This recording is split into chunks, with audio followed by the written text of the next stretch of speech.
Hi everyone, my name is Essen and you're listening to the Brown History Podcast. During colonial rule of India, relations between British men and Indian women became regular practice, and over generations a large and growing mixed race community developed. They would come to be known as Anglo-Indians and have their own distinct identity. Anglo-Indians stood at the intersecting boundary lines of race, color, and class. They were never fully colonizers nor colonized, but something in between, at times playing the roles of either, neither, or both. As the British left and India was granted its independence in 1947, Anglo-Indians faced an existential dilemma. In today's episode, we sit with Uther Charlton-Stevens, author of Anglo-India and the End of Empire, and reexamine empire and decolonization through the eyes of Anglo-Indians. This is a really cool episode. I'm excited for you guys to hear it out. If you're enjoying the Brown History Podcast and you're enjoying the Instagram account and you're enjoying the newsletter and everything in between, do consider being a patron. Your help goes a long way. Thank you so much for listening. And I think that's everything. So let's get this started. Here we go.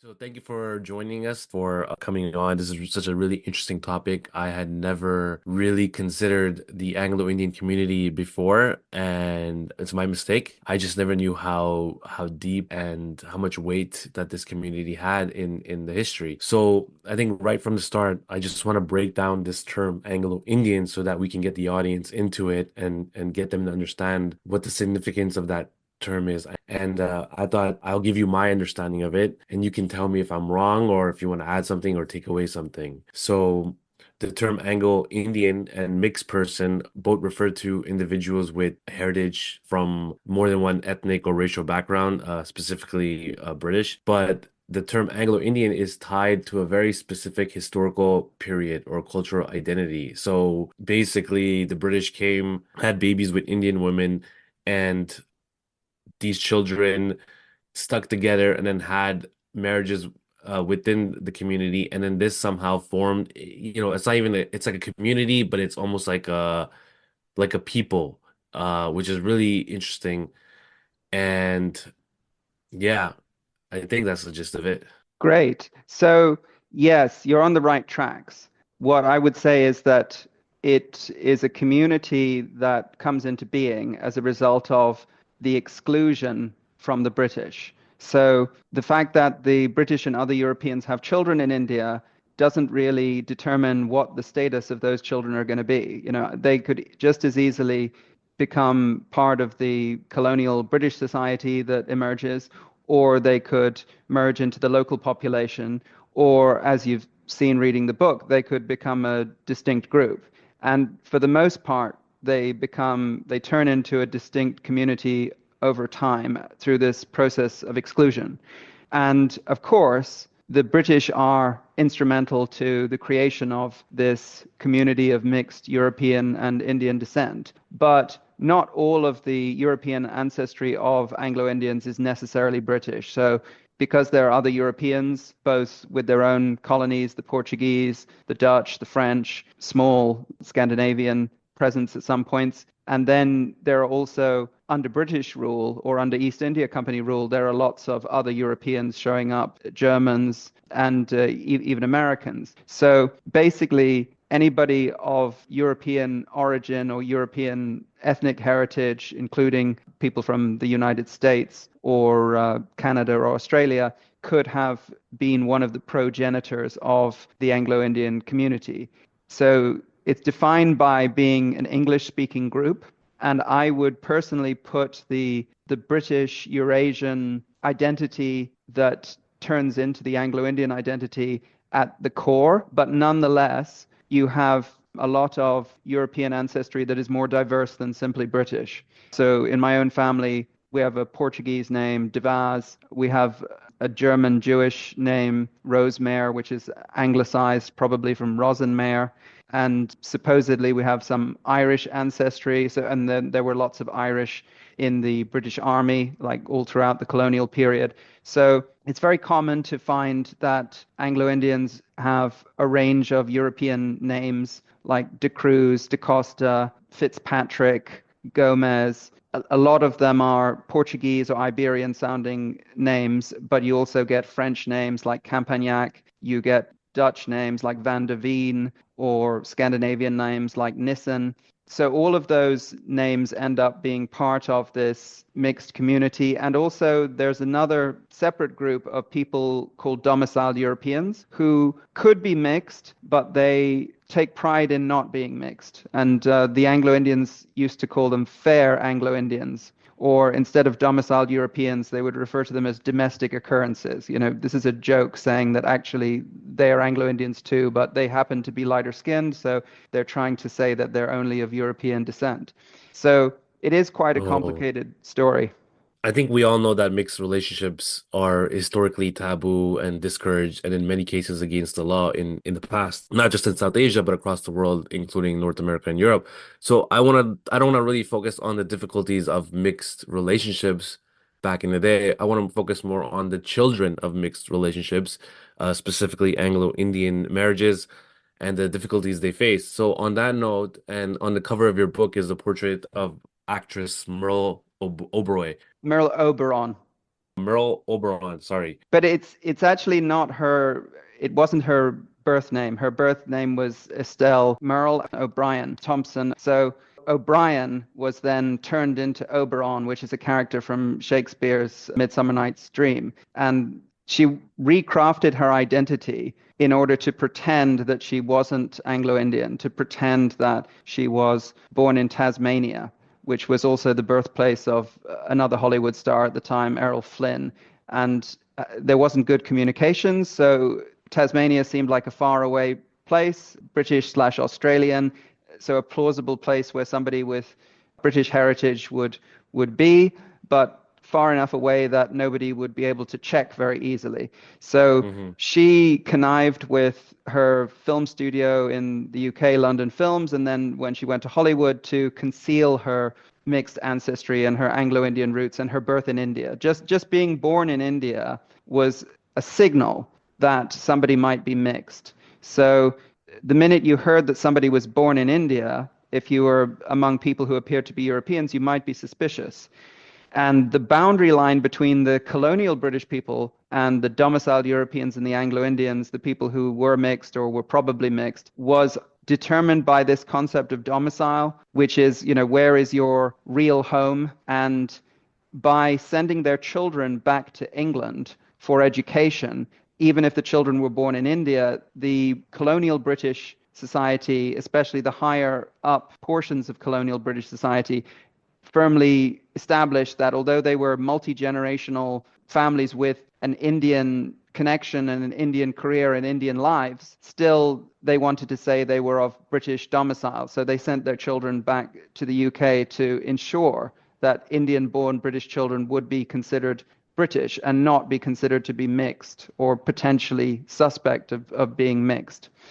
And Sorry, why is that? You know, what is the society like at the time, and how did they treat, you know, if they found out that Merle Oberon was half brown, what is the treatment that she would get? Because here you have an actress who was nominated. She's not just any actress. She was nominated for Academy Award for Best Actress in 1935, and she's very beautiful. And she looks. You wouldn't, if you haven't told me, I would have assumed she was white. So, what is the treatment that she will get, or she's trying to prevent for herself in this society? And this is not even South Asia. This is America, the country of, you know, built on immigrants, quote unquote, where dreams can come true. So before we get into her into that story, what is the society that she has to deal with in this time? okay, so by looking at Merle, and it's a good way into the book and to the topic, we're kind of jumping ahead to a later period because it's an early 20th century life. You know, she makes her name in Hollywood and in London in black and white films in the 1930s especially, and then in a few color films. I personally would have always said that she wasn't sufficiently European looking to pass as white, but it's really interesting that you found that she was plausible as white from your perspective. I thought that, you know, Hollywood people would have probably guessed or connived in presenting her as white. And that goes to another issue that you raised earlier. You said that being mixed was a problem legally, potentially, like in the past. And I think it's another difference between colonial India and US history, because part of the reason that she has to pass in Hollywood is because there are anti-miscegenation laws in America, which are upheld in various southern states until Loving versus Virginia, which I think was Supreme Court ruling around 1967, which overturned these laws against interracial marriage. So in America, in American history, you have this sense of like black versus white, and they try to write the Native American indigenous people out of the picture as soon as possible. They're sort of vanishing, or they're moving to the West, they're dying out.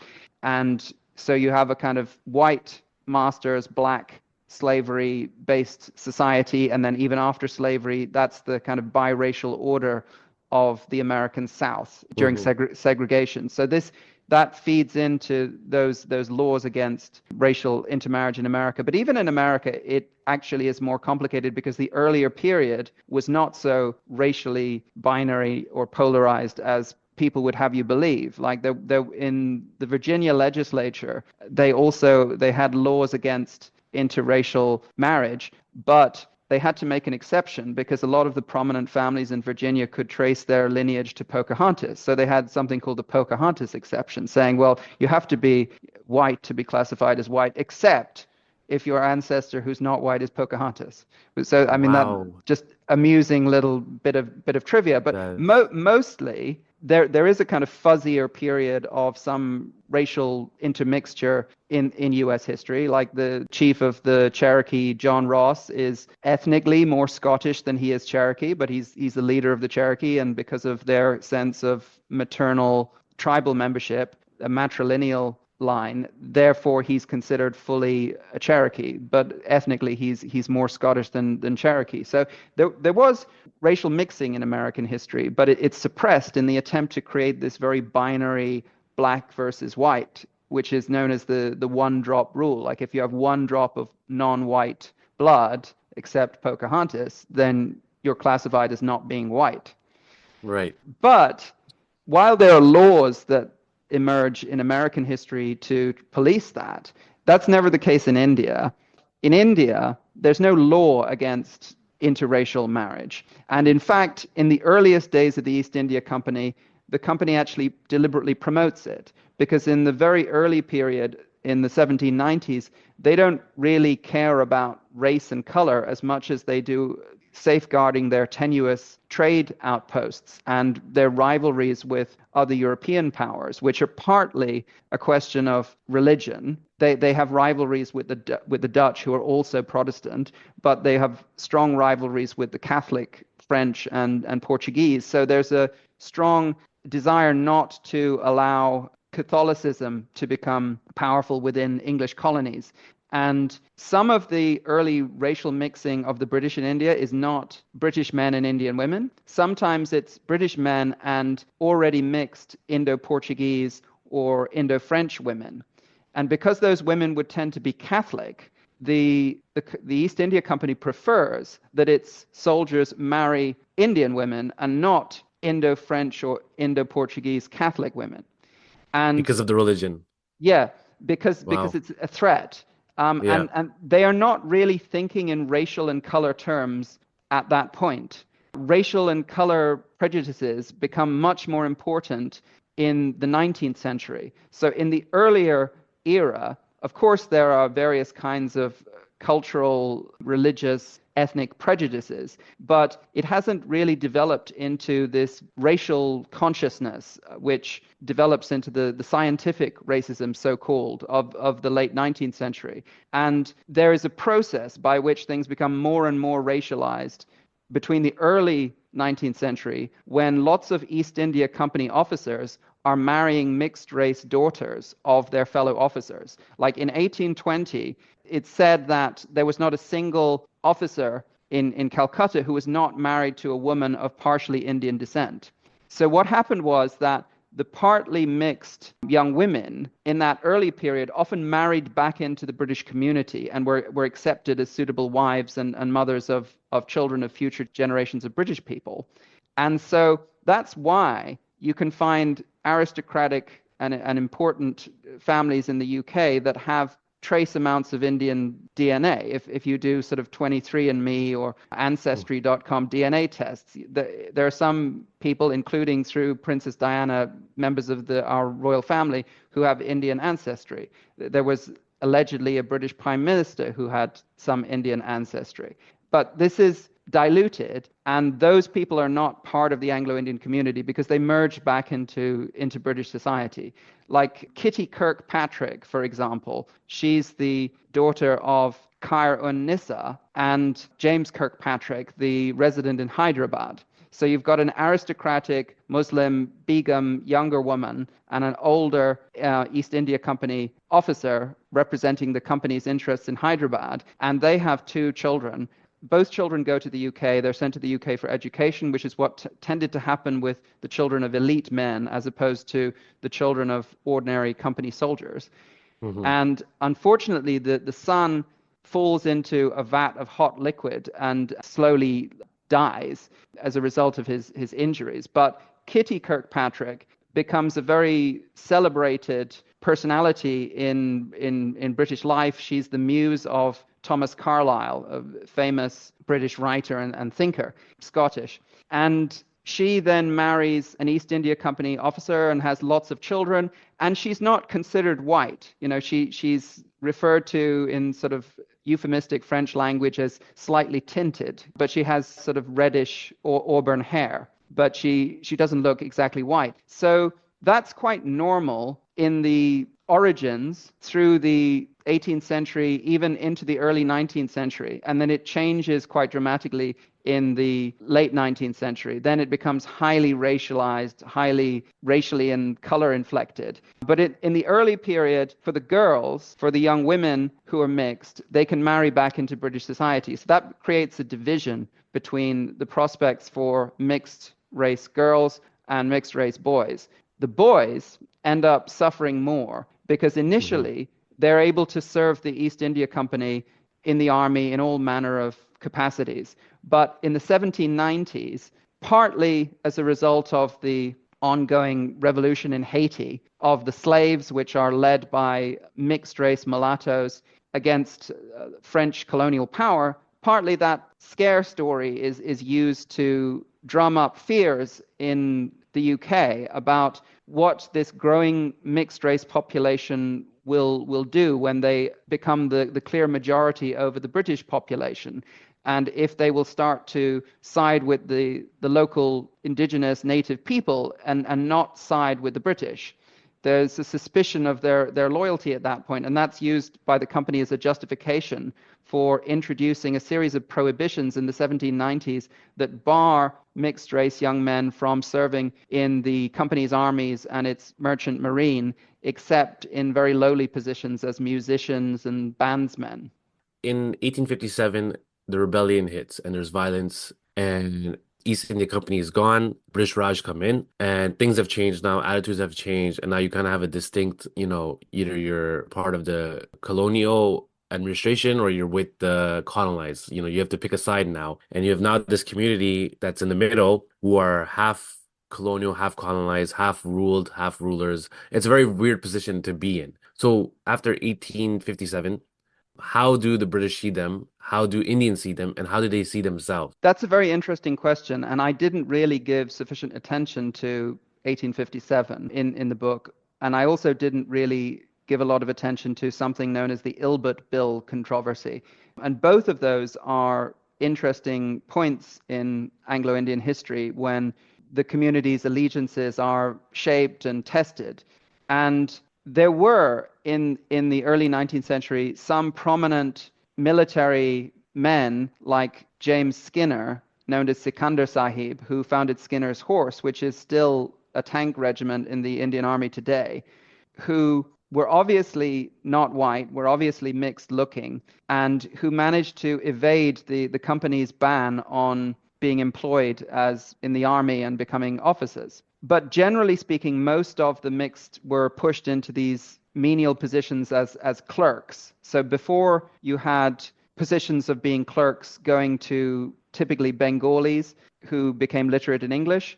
The mixed young men monopolized the positions of junior clerks for a large part of the 19th century. And when it comes to 1857 and the company's rule is shaken to its core, and that will cause the company to be swept away, even though the rebellion is crushed, still the choice is really made for the mixed at that point, because while you have men like James Skinner declaring their loyalty to Britain even during the company prohibition period, at the point of the mutiny, there's a religious divide, and even being an Indian Christian becomes dangerous. So the forces of the Great Rebellion, known in British sources as the Mutiny, are partly Mughal and partly Hindu and partly Muslim, but they direct their anger towards the foreigners and the foreign influence, and also they are partly agitated by the possibility that the British are trying to convert them to Christianity. And that's one of the rallying calls to religion for both Muslims and Hindus. So Christians become a target of the rebels, including Indian Christians, not just mixed Christians. So basically, the choice is made for the mixed because they will be targeted alongside Indian native Christian communities by the rebels. So generally speaking, the mixed rally to the British and try and join the British in their fortifications and seek protection.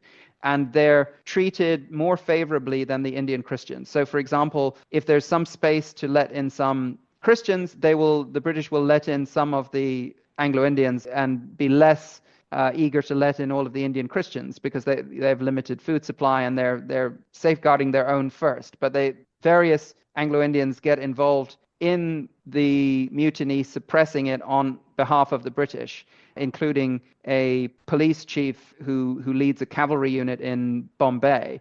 And there are Anglo-Indian victims along with the British of the rebels when they manage to capture areas. So essentially the choice is made for them. Now you would imagine that would mean that the British and the Anglo-Indians, having been divided by the growing prejudice of the late 19th century, would now come back together. But that's not exactly what happens, because it reaffirms the sense among the Anglo-Indians that they are on the side of the British and their loyalty is to the British. So they become more pro-British as a result. And of course, there are other Indian communities, especially in the Punjab, certain landholding classes, who also side with the British. And so in the politics of the early 20th century, a lot of the claims for Indian home rule, self-government, the sort of early phase of Indian nationalism, are articulated in the language of, we helped you during the Great Rebellion and you owe us something. So it's not, and also a lot of Indian communities point to Queen Victoria's proclamation on promising religious liberties to her subjects, trying to overcome the fears of that helped give rise to the Great Rebellion, that somehow there's a British plot to Christianize the whole population of India.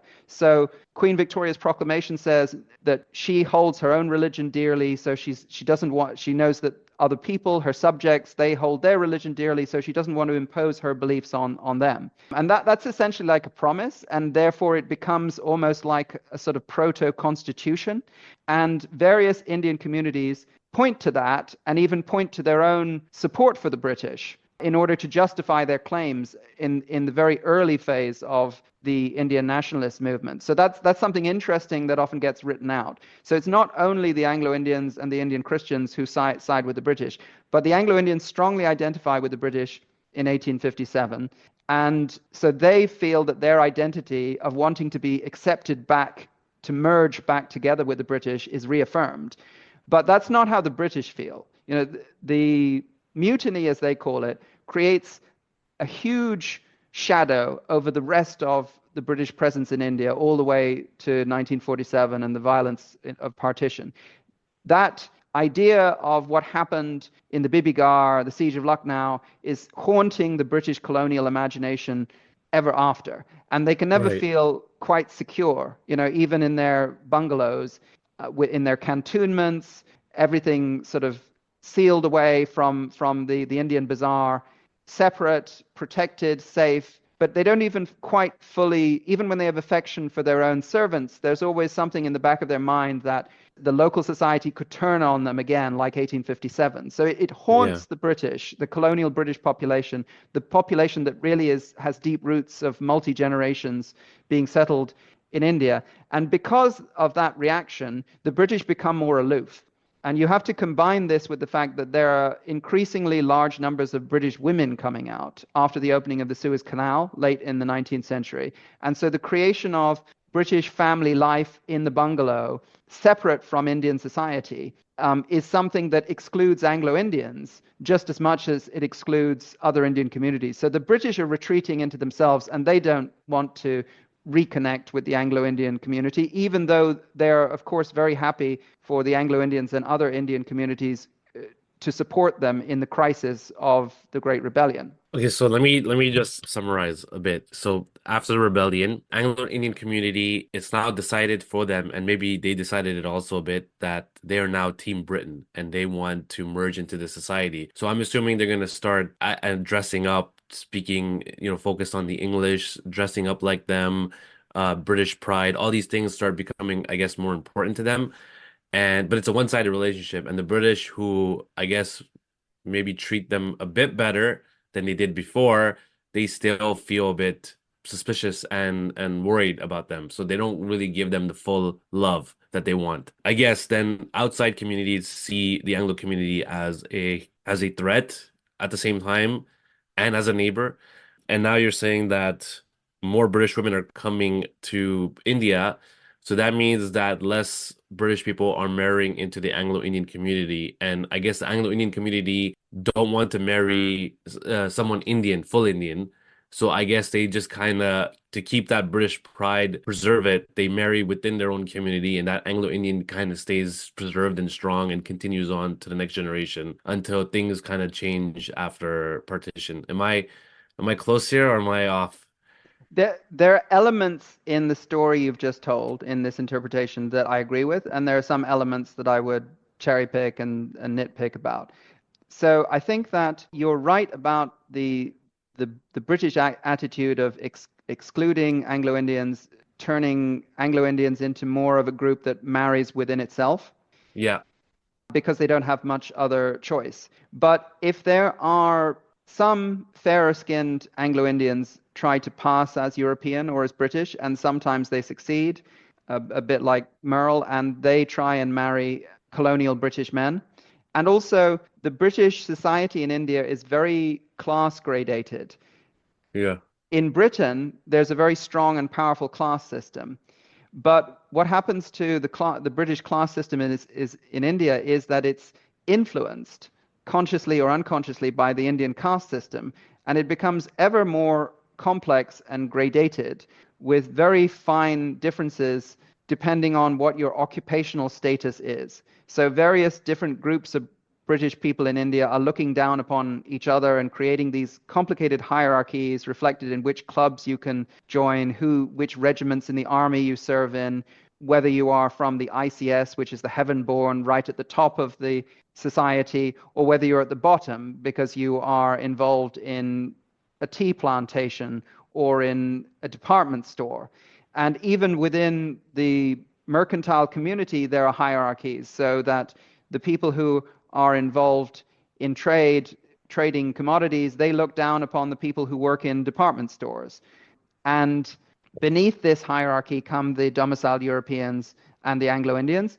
But also, right at the bottom of the British class system in India are the common soldiers. So the common British soldier, known as BOR, British Other Ranks, like not an officer, they really are treated like as less than dirt, less than dust, is the words of the Viceroy, Lady Curzon, that they're less than dust. They're right at the bottom, they're beneath contempt, they're beneath notice. It's an overstatement to say that they are British untouchables, but they are really just not to be thought about. So the fact right. that British common soldiers are right at the bottom, and Irish soldiers as well, means that the colonial British society doesn't really watch what they do. And quite a few of those soldiers continue to marry into the Anglo-Indian community. And you're right that Anglo-Indian women would prefer to marry a British soldier who's fair-skinned than marry an Indian Christian who's dark-skinned. Of course, there's the issue that the Anglo-Indians certainly don't want to marry people from the other religious communities like Muslims or Sikhs or Hindus. But if they marry anyone who's Indian, they would be likely to marry an Indian Christian or possibly a Parsi, because Parsis are a very anglicized group. And Yeah. then you were sort of suggesting that the Anglo-Indians would sort of copy the British, that they would mimic them in their dress and so on. And the Yeah. reality is that the Parsis do that. The Parsis are a more elite community, and they do develop Anglophile cultural Britishness and are sometimes described as more British than the British, which is a phrase that occasionally is used about Anglo-Indians, but very often used about the Parsi community. And the Parsis deliberately are adopting as much of British and Western culture as they can. The Anglo-Indians feel that their own upbringing and the mixed children going back to the beginning of common soldiers were often raised in orphanages run by the British. So they have a European orientation in education and English language from a young age. So it's part of the cultural DNA of this community that's emerging. It's not something that's just mimicked, but it is important. It's not that they are a very culturally Indian community or a culturally very mixed community that anglicizes itself. It's that they are culturally more British with mixed elements, and then they are very anxious to maintain their Britishness and to demonstrate their Britishness and to create a difference, or to demonstrate a difference between them and the Indians, and to make a distinction that you're Anglo-Indian or you're Indian. In those days, you can't be both. So, it's only towards the end of empire that Frank Anthony starts to try and tell Anglo-Indians you can be Indian and Anglo-Indian at the same time. Before we get into independence and partition, how big is this community now, Anglo-Indians? And money-wise, financials, what are their jobs? Are they well off? Are they wealthy? Are they really poor? Can we get just like a brief description of where they stand right now before we start getting to the unraveling of the empire and all that stuff? So they went through these different phases of good times from their perspective and economic dislocation. And it happens again and again in the pattern of Anglo-Indian history. And what happens is when the British need them during the Great Rebellion or during the First World War or during the Second World War, they're recruited very heavily into the army. And these are like a golden age for them each time, because everything that they want to sort of demonstrate that they're British, to be able to serve in the army, they don't want to serve in the rank of ordinary Indian sepoys on Indian terms and conditions. They want to serve in their own special Anglo-Indian units on privileged terms, or they want to serve in the same capacity as British soldiers or as British officers. And they're excluded from that, by and large, from the 1790s onwards, except when there is this need by the company and then the colonial state to use their loyalty. And while back in the 1790s their loyalty was suspect, by the time of the late 19th century and the Great Rebellion, by 1857, they're regarded as a solidly loyal pro-British group. So it's a question of, can you get local loyal people who will support you, and they'll be cheaper than importing people from Britain who you can rely on. And they'll Wow. be more loyal than local groups, even the local groups that the British trust. And of course, the British cultivate other communities, the martial races and the Parsi community in different ways that they feel that they can trust, the Punjabi landholder class. So there are a lot of collaborating groups with the British. And you have to understand that the British never, with a tiny population, could have run or administered India for 5 minutes, based on just the number of British troops and administrators that were there. And Gandhi understood that, right? Gandhi basically said, if Indians withdraw their consent, then the British will find it untenable to stay. And so he's trying to tell people to withdraw their consent. I'll just get to the numbers issue, which you raised, which is that we can't really trust the census data, and we get a lot of interesting comments in the census saying that the Anglo-Indians want to say that they are Europeans, the Indian Christians want to say that they're Anglo-Indians. Up to the 1911 census, so in the 1901 census, it's roughly every 10 years, mixed are described as Eurasians. And the censors say, well, this name is really unpopular. They don't like to be called Eurasians. That's become a racial term in the late 19th century. And also the term Anglo-Indian seems to identify them more with Britain. So they're really keen to be thought of as Anglo-Indians, which originally was a term that the British used to describe themselves. So by managing to capture this term for themselves, the mixed are asserting their Britishness. And between the 1901 census, where they're classified as Eurasian, and the 1911 census, when they're redesignated as Anglo-Indian, their willingness to admit their community or to state their community positively in the census increases because they're happier with that designation.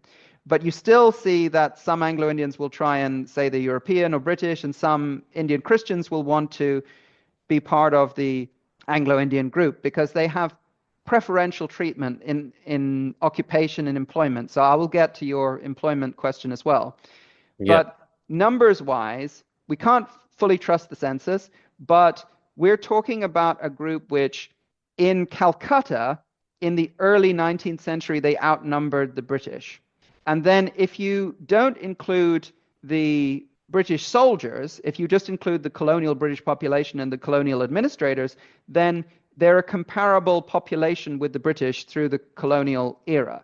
So although they're a very small group relative to most Indian communities, they can be disproportionately significant because they're a buttressing force for the colonial state in the roles that they are given by the colonial state, which I'll get to. So let's say that they increase from roughly 120,000 people at some point in the late 19th century to around 200,000 people at the time of independence, which is still a drop in the ocean relative to the larger minorities in India. But because being excluded from the army outside of wartime, they are given strategic roles by the British. The Viceroy, Lord Curzon, identifies that they could be really useful in running the railways. And the railways are fast expanding, and along with the telegraphs, these are really strategic services. The railways in the Raj are like the roads of the Roman Empire. They're the means to transport the troops around. They are a means of control. And so if anti-colonial nationalism becomes violent, goes into the terroristic, anarchistic strategy, then they are going to try and cut telegraph lines to disconnect communications, and they are going to try and derail trains and sabotage train tracks. And that even goes back to 1857, because it's an Anglo-Indian signaller, Brendish, who sends out the telegram, which is supposed to have saved Punjab for the British. He's sort of hammering out the telegram, last man at his post. So that story of relying on the mixed to run these strategic services means that the Anglo-Indians get, in peacetime, they get deployed in certain professions mainly, which is the railways, as drivers, station masters, ticket collectors, firemen, like stoking the engines, all of the important jobs on the railways that are not menial jobs, everything to do with controlling the important train stations, running the platforms, and driving the trains and fueling the trains. So all of those roles are monopolized almost by the Anglo-Indian community at the start of the 20th century. And there's a strategic reason for that, and there's also a reason why they're so heavily employed in the similar kind of management tier in between the British and other Indian communities in the telegraphs, and even in the customs department. And the customs department is important because if you are an anti-colonial nationalist terrorist, you might want to smuggle in weapons and explosives. So the customs service has to be there to secure colonial revenue, taxation of goods, but it also has to prevent smuggling of dangerous articles that could be used to attack the state. So that's strategic too. And you also get some Anglo-Indians serving in the police in certain provinces as sergeants, which are specifically a kind of police officer that deals with Europeans mainly. And you get Anglo-Indians in the intelligence bureaus in the Bengal provincial government. Basically, having been displaced from all their clerical roles in the 19th century, the bulk of the community's employment then relies on this kind of colonial state strategic employment in the railways, the telegraphs, the customs. And then some Anglo-Indians are more successful. They go into different government departments, the forestry department, they go into the public works department, the salt department, all manners of colonial government employment. And a few, and some of these rise high in business and in politics, are involved in more elite professions, engineering, hydroelectric dam construction, being doctors. Huge proportions of Anglo-Indian women become nurses. And ahead of other Indian communities and ahead of British colonial women, Anglo-Indian women are very prominent in the workplace from early in the 20th century. Okay, so it also makes them more of the enemy when it comes to Indian nationalists and Indian freedom fighters, that this is now officially an enemy and someone we have to look at as a target and as a traitor also. So, well, let me just pause you for a second. I want to continue this timeline, but I just want to go to a little side note here. What about the people who the British men who come have children with Indian women and then they go back to Britain? Do they bring their families with them? And if they do, what happens to the Anglo-Indian children in British society? So I think that where that happens, essentially, I've covered it a little bit earlier, which is that it's more of a early 19th century phenomenon.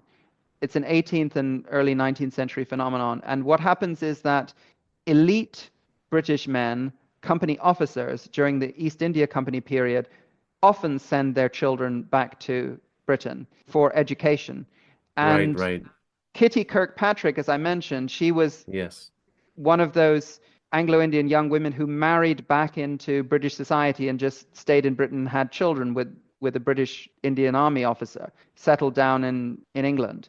And there are other women who follow that path, or they merge into British colonial society by marrying East India Company officers who stay in India. And then you get a lot of Anglo-Indian young men of elite British fathers who are sent to Britain for their education, but they don't end up staying in Britain. They often end up being trained as apothecaries or doctors or in some other profession and then coming back out to India.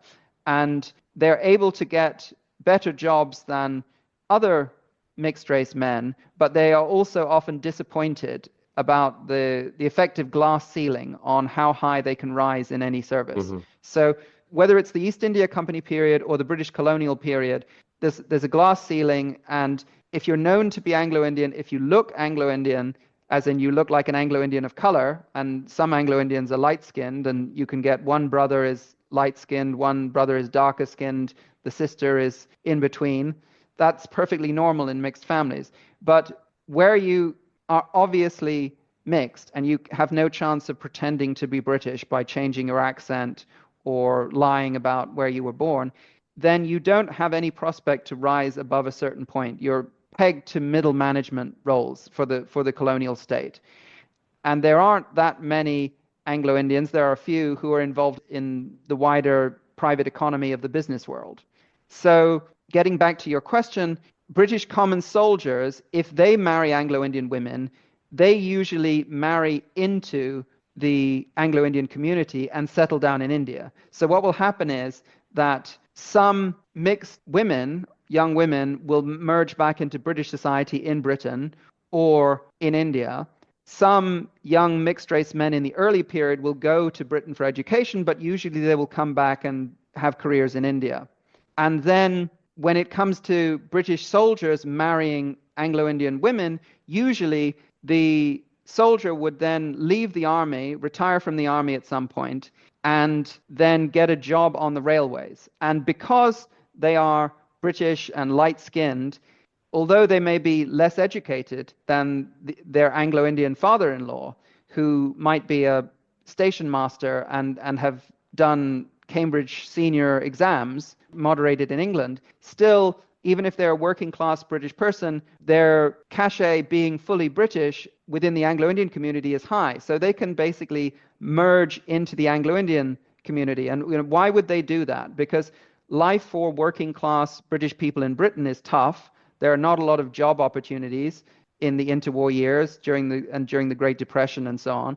And if they settle down in India because they meet an Anglo-Indian young lady that they like, they can have a fairly privileged life with lots of servants. And so the funny thing about the Anglo-Indian experience is that wherever they are employed in middling positions by the colonial state, objectively, they are privileged relative to the vast majority of Indians and relative to working class British people.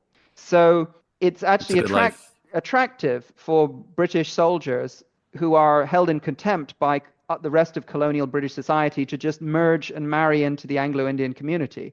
And so that means that you get infusions of British men back into the Anglo-Indian community throughout the colonial period, just as you get lighter-skinned Anglo-Indians effectively exiting the group, and especially the women marrying into the British society when they can do so clandestinely, by concealing their background, by passing. And that's one of the themes which I discuss, which obviously comes up in the story of Merle Oberon.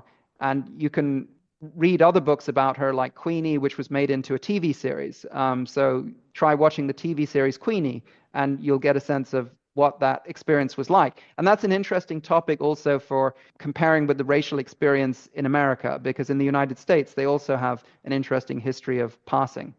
In the years leading up to independence, we have different communities and different groups wanting different things. For example, the Muslims want their own country, Pakistan, and the British, and generally speaking, everybody wants the British to leave, most people. So in this very sensitive time, what was the stance of the Anglo-Indian community? Yes.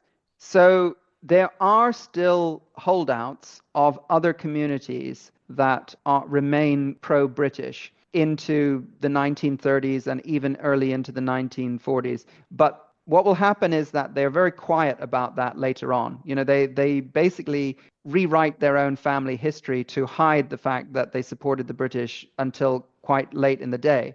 So if you look at the Punjab, which is known as the shield arm of the Raj, where the British Army recruits lots of its soldiers, and it's like a privileged province where lots of Government of India resources get put back into those agricultural communities. So there's the development of canal colonies. There's colonial investment in creating new agricultural land for martial groups who serve in the army, Punjabi Muslims and Sikhs.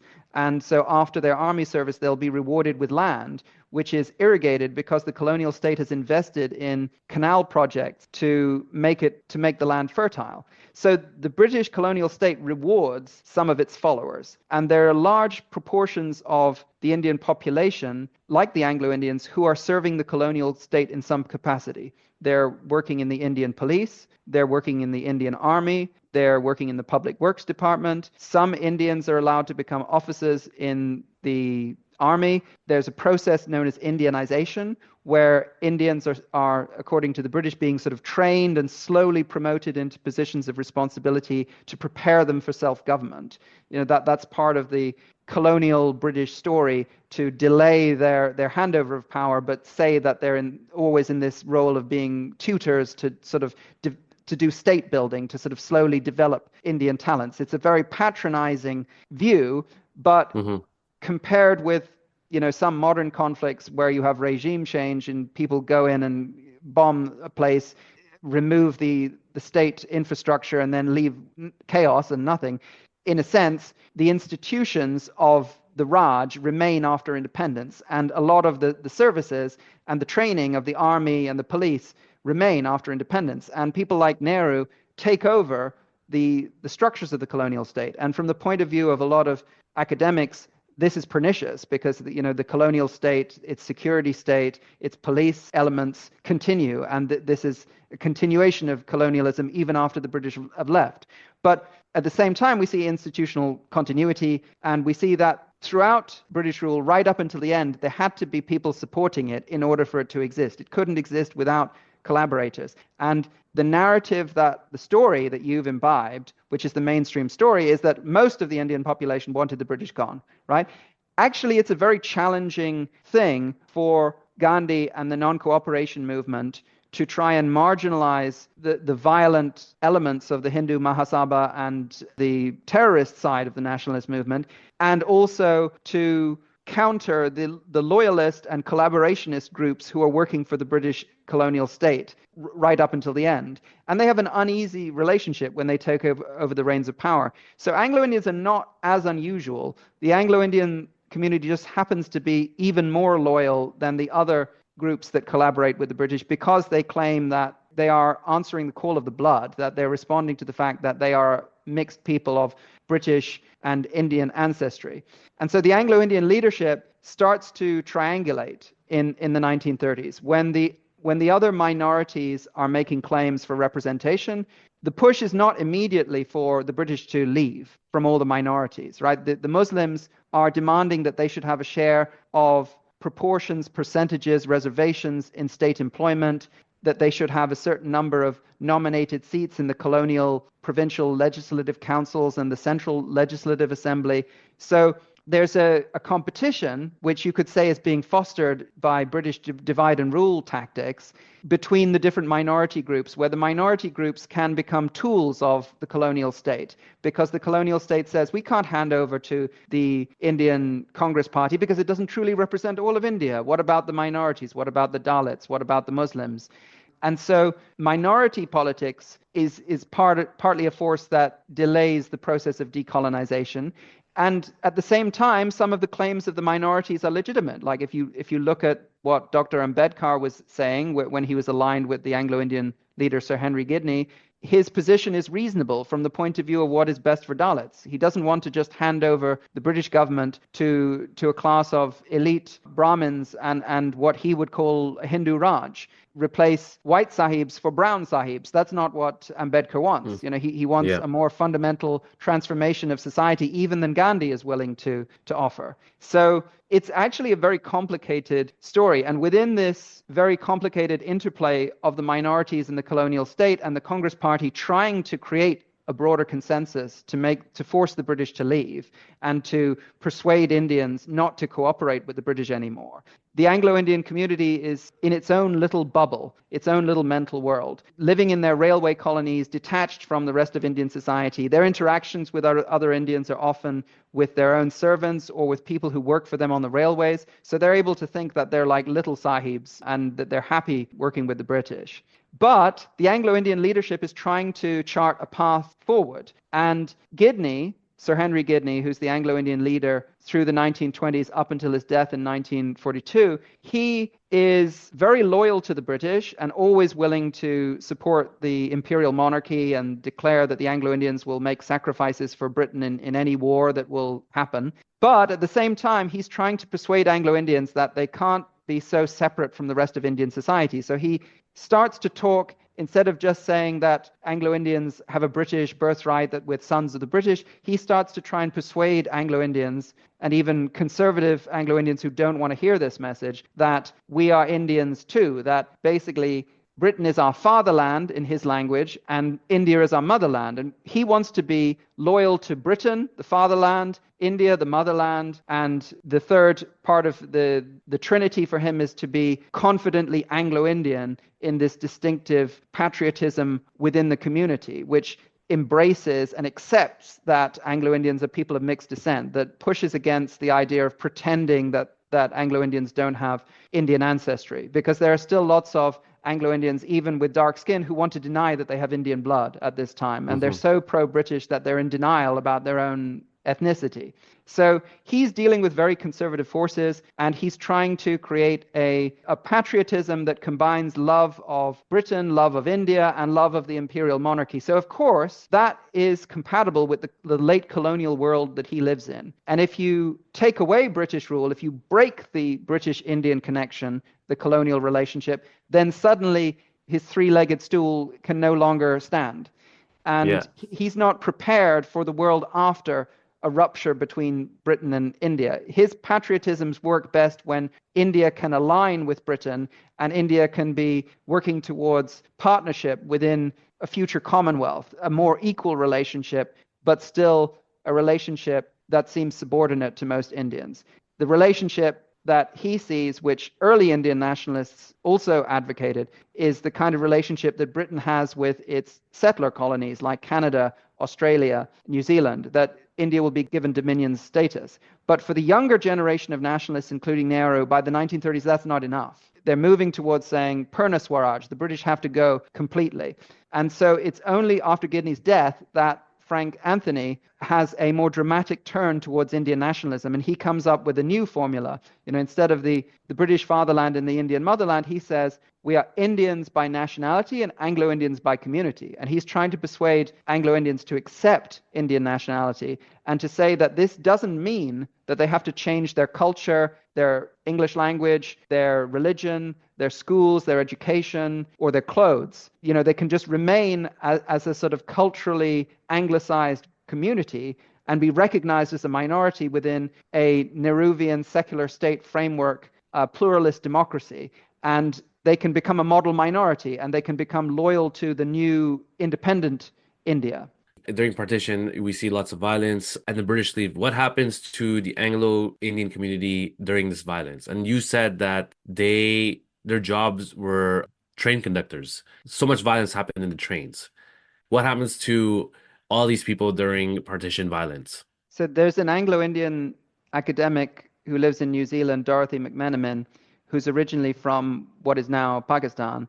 And she's written a book about Anglo-Indians in Pakistan based on oral histories of the community after independence and after partition. But she also wrote an article about the curious exclusion of Anglo-Indians from partition violence.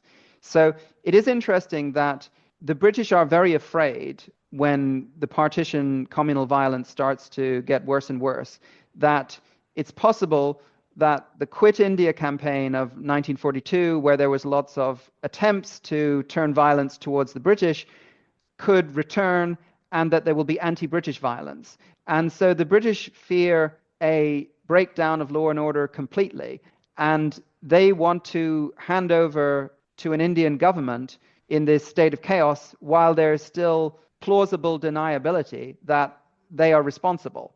And ultimately, they should be responsible for preventing the violence, but they do not have the capacity or the will. And there's high pressure in Britain with a new Labour government of Clement Attlee to repatriate British soldiers back to Britain and not to keep them in India to police communal tensions while a very long and gradual process of negotiation takes place between Jinnah and the Muslim League and Gandhi and Nehru and the Congress Party. So there's an abdication of British responsibility along with a suitably ceremonious transfer of power to cover up the fact that the British are effectively scuttling, as Churchill said, that they're running away. But they're running away with their heads held high, with banging their drums and waving their flags as they march out. And what happens is that because the different communal groups, the Muslims, the Sikhs, the Hindus, that are engaging in intercommunal violence before and after partition, because they see that the British are leaving, they think that we don't need to pick a fight with the British. It's irrelevant. This is not Quit India anymore. The British are leaving of their own free will.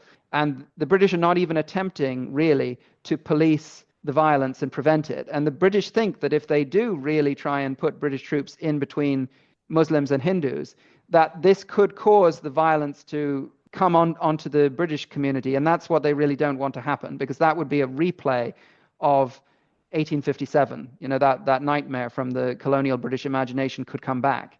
And so they have all of these plans. Viceroy Wavell, who had been a general in the Second World War, has this breakdown plan.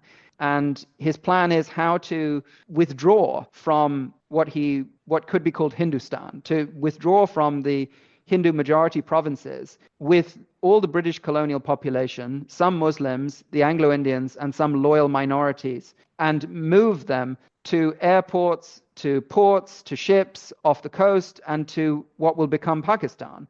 And he's considering that as an operation of war. That's if we don't manage to hand over to a responsible civil government. If there is no government and there's a state of civil war, what do we do? We're just going to slowly withdraw as if it's a military operation and protect our own people. And to a lesser extent, we'll protect our loyal minority groups, and we'll regroup in the Muslim majority provinces, because in the conditions of civil war, the Muslim majority provinces will be keen to have us to protect them from Hindustan, as it could be termed at that point.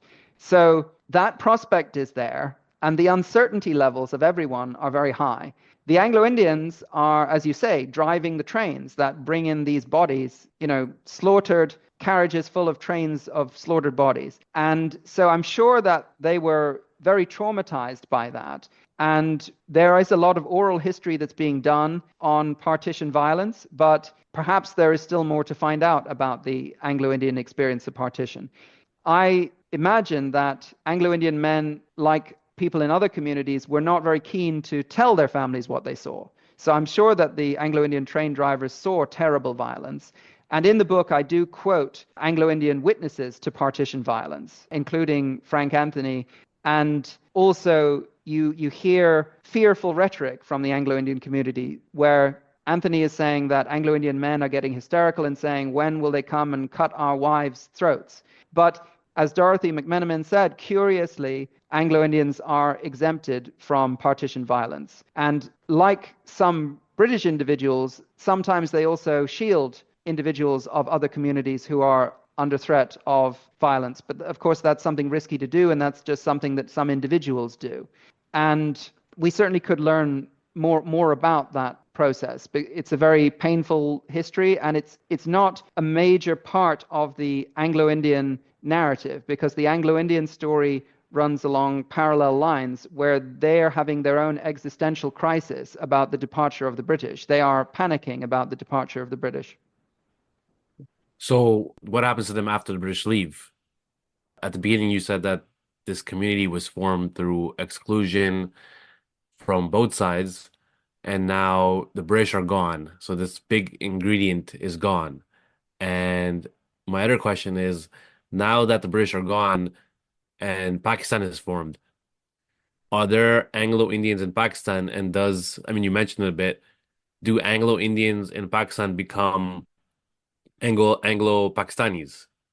And do the Anglo-Indian community have some sort of resentment now against the British, since they, I guess, in a way, are abandoned in a way? Yeah. Yes. I think that over time, the memory and the bitterness of that feeling of abandonment and betrayal is slowly mellowed and declines. But I think there was a sense of bitterness and betrayal. And it is interesting because Frank Anthony's book is titled Britain's Betrayal in India. And he uses the narrative, the story of betrayal, in order to try and persuade Anglo-Indians to embrace India. Like, we couldn't trust the British let us down. So, of course, we have to accept and embrace our Indian motherland. We have no other choice, is the subtext of what he's saying. But he's saying that we should do so enthusiastically to demonstrate that we can be loyal citizens of the new India. But a lot of Anglo-Indians, including members of my family who moved to Britain, and another wave of Anglo-Indians who went to Australia, subsequently smaller groups to Canada, New Zealand, even some to the US. So there's a global Anglo-Indian diaspora now that reconnects usually before COVID every 3 years at triennial reunions. Wow. Many of these have been held in Australia, because the largest concentration of Anglo-Indians living in one place outside of India is in Western Australia, around Perth. But also some of them that I've attended have been held in Indian cities, in Calcutta, in Chennai. And Anglo-Indians in Pakistan. That's a very interesting question.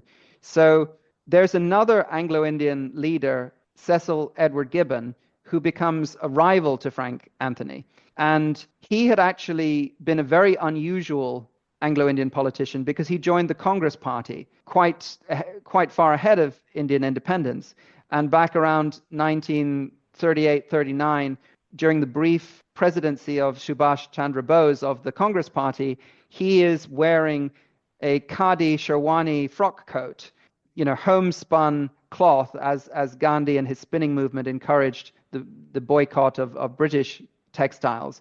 So he's really embracing the clothes of the Congress Party nationalist anti-colonial freedom struggle, which is highly unusual because Frank Anthony never changes his clothes. He becomes a member of the Constituent Assembly, but when there are 3 members of the Constituent Assembly that are present for Nehru's tryst with Destiny speech, there's a sea of khadi homespun clothes and Gandhi caps, but the 3 Anglo-Indians are wearing European-style frock coats. So, they stand out like a sore thumb. But at that point, they're exuberant and happy to be there. Originally, Gibbon was actually one of the 3 Anglo-Indian members of the Constituent Assembly, but he doesn't stay in the Constituent Assembly. He goes on a very interesting journey from having been this unusual Anglo-Indian who sided with the Congress Party and wore khadi and was standing on a stage addressing an Indian audience alongside Bose. He becomes the MLA for the Punjab, and he sees that the Punjab is going to be partitioned and that the majority of Anglo-Indians in the Punjab are going to end up on the Pakistani side of the border. So he actually leaves the All India Anglo-Indian Association, headed by Frank Anthony, and right towards the end, he sets up an Anglo-Indian Association of Pakistan. Now, some of the Anglo-Indians in Pakistan initially talk about being Anglo-Pakistanis, and Frank Anthony is very, very derisive and makes fun of the concept or the name of Anglo-Pakistani. But Gibbon constructs a new kind of history, a new story for the Anglo-Indians who are going to stay in Pakistan. And he said that really it would be better to call me an Anglo-Muslim. And he declares that the cream of the Anglo-Indian community has always been from the Punjab, and that they're the descendants of the Muslims. And he himself is the descendant of a Muslim Mughal princess. That's what he claims. And he starts to talk about the idea of an Anglo-Muslim race. Now, according to Dorothy McMenamin, who's done a book on post-colonial Pakistan, neither the term Anglo-Pakistani nor the term Anglo-Muslim survive, really. They just refer to themselves as Anglos, so they drop the Indian eventually. And then often they're drawn into more of a close relationship with the other Christian communities in Pakistan, especially the Goans. So in India, Frank Anthony manages to get constitutional safeguards and recognition, nominated seats in the Lok Sabha and the state legislatures. So he achieves quite a lot under the Indian constitution. Those provisions actually only expired a couple of years ago under the current government. They lasted for a long time after independence. And so Anglo-Indians are recognized as a community in India. So that sort of strengthens the Anglo-Indian communal identity for Anglo-Indians who remain in India, as opposed to the Anglo-Indians like my family who went to Britain or those who go to Australia. And there are huge arguments, and there certainly were, alongside bitterness. There was bitterness towards the British, even among Anglo-Indians who went to Britain. They still felt that the British had behaved badly and that they'd let the community down. But of course, Britain's betrayal, according to Frank Anthony's book, that's a narrative that helps him to create an Anglo-Indian identity in India. And then the Anglo-Indian identity in Pakistan becomes weaker and becomes more blurred with the Christian community because there's no constitutional recognition for the group in Pakistan. I think a good point to end on is that while there are transient reservations for Anglo-Indian men in the railways after independence, which are for about a decade, and then some other measures are renewed. Essentially, the Anglo-Indians in India, they lose their position as this kind of railway community over time. The women tended to do better, working for Air India, working as stewardesses, working in shops, in retail. Still, Anglo-Indian women remain very dominant in nursing for a long time after independence, less so in recent decades. They've been largely replaced by women from Kerala and other communities. But Anglo-Indian women really led the way in nursing. The Anglo-Indian community becomes very much more dependent upon education because they become the vehicle for the preservation of English language education. There are all these Anglo-Indian schools which were for the Anglo-Indian community, and there are British European schools which were always substantially full of Anglo-Indian students, but were supposedly for British people and Europeans. And so Anglo-Indians basically take over a lot of Anglophone education, and Anglo-Indian teachers are the most well-known group in wider Indian society. There's also a lot of Anglo-Indians involved in music, jazz and classical Western music and performing arts. So Usha Uthup, who came to our Anglo-Indian reunion in Calcutta and who also starred in an Anglo-Indian film called Bao Barracks, she's very sympathetic to the group because she remembers how Anglo-Indians were so involved in her career in all the singing and musical events when she was early in her career. So she has a fondness for the community. And many Indians of other communities, if you talk to your parents' or grandparents' generation, they may remember Anglo-Indians, not just for their music, their dancing, their parties, but also for having lots of school teachers who made a big impact on their lives. And for an older generation, lots of nurses. So for the men, it's a more mixed bag. And there was always unemployment in the Anglo-Indian community during the colonial period. There was always a sector of Anglo-Indians who were underemployed and unemployed. And that gets worse for Anglo-Indian men in some areas. But then there are also some spectacular success stories. And both in the Indian Air Force and in the Pakistani Air Force, Anglo-Indian men who had been restricted in how much they could do during the British time. They joined the Indian Air Force during the Second World War. Some of them managed to join the Royal Air Force, but generally speaking, in the Royal Air Force, they were not allowed to fly planes. They were in mechanical roles supporting the Air Force. So they're able to rise to new heights in the armed forces. And you have a series of conflicts, tragically, between India and Pakistan, following hard upon partition. And in the 1965 Indo-Pakistani War and in subsequent conflicts, there is, like 1971, there are Anglo-Indian Air Force officers highly dominating those who win Veer Chakras. So I interviewed some years ago Air Marshal Denzil Keeler, who recently passed away. Him and his brother, Trevor Keeler, were both squadron leaders during the 1965 war, and they were awarded Veer Chakras for shooting down Pakistani Air Force F-86 Sabres. And there's also the story that I end the book with of Flight Lieutenant Alfred Cook, who, with his wing commander, took on 4 Pakistani Sabres in one of the most extreme dogfights ever to take place in the subcontinent. And he also was awarded the Veer Chakra. But on the other side, in Pakistan, there was also an Anglo-Indian, the son of a railway officer from Lahore, Flight Lieutenant Mervyn Leslie Middlecote, and he was awarded Pakistan's equivalent, the Sitara-e-Jurat, the Star of Courage. He was awarded it first in the 1965 war for shooting down 2 Indian Air Force planes, and then he died on a mission in the 1971 war, and he was again awarded with the Star of Courage a second time and was declared to be a martyr of the Islamic Republic of Pakistan, as well as having a park in Islamabad named after him. To end this episode, one of the last questions is, I just want to know what the Anglo-Indian community looks like now. Have they decreased in numbers? And you mentioned diaspora.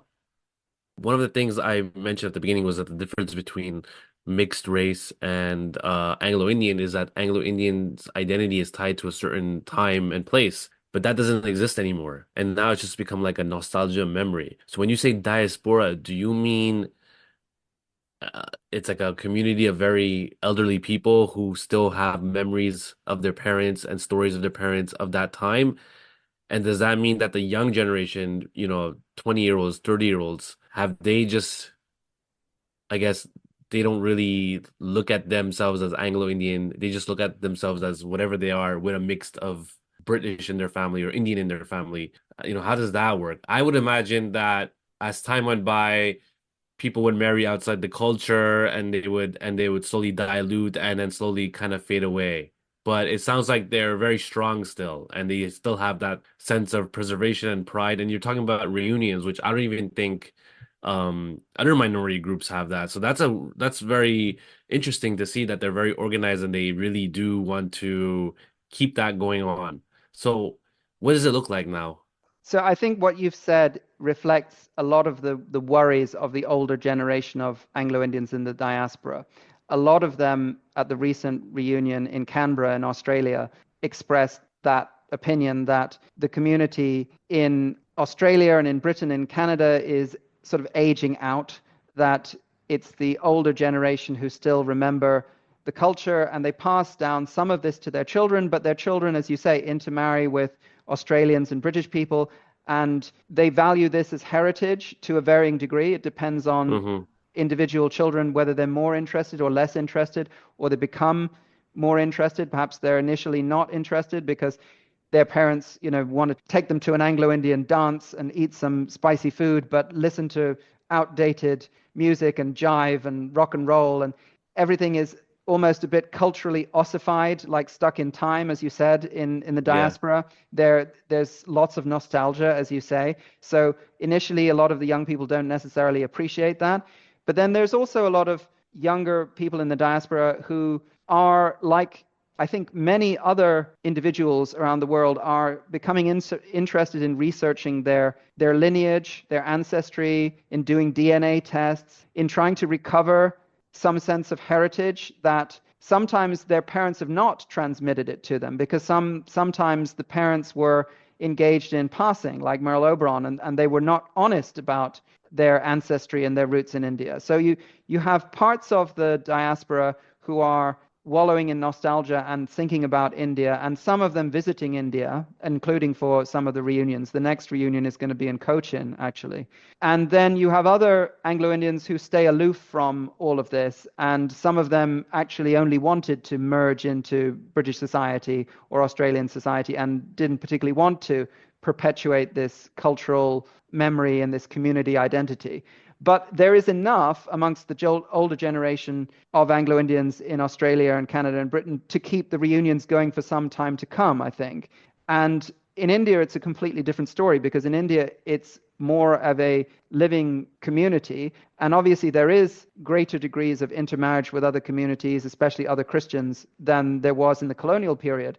But it's not true what the government was suggesting when they removed the Anglo-Indian reservations a couple of years ago, that there are hardly any Anglo-Indians left in India. There's still quite a large population of Anglo-Indians, but the problem is that they've not been counted on the census since independence.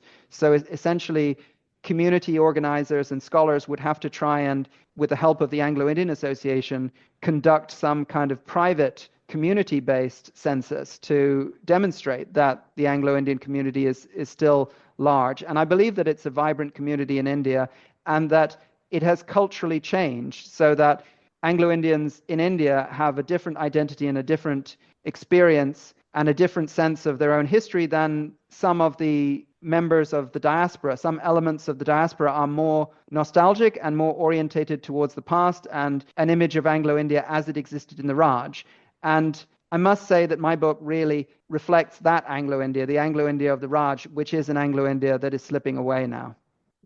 You mentioned that Russell Peters was Anglo-Indian, and I found out later that Ben Kingsley is also Anglo-Indian. Do these guys show up at the reunions? Because Ben Kingsley's father is Indian and his mother is English, he would not fit into the constitutional definition of an Anglo-Indian. In the Indian constitution, an Anglo-Indian is defined as somebody whose paternal ancestor is European.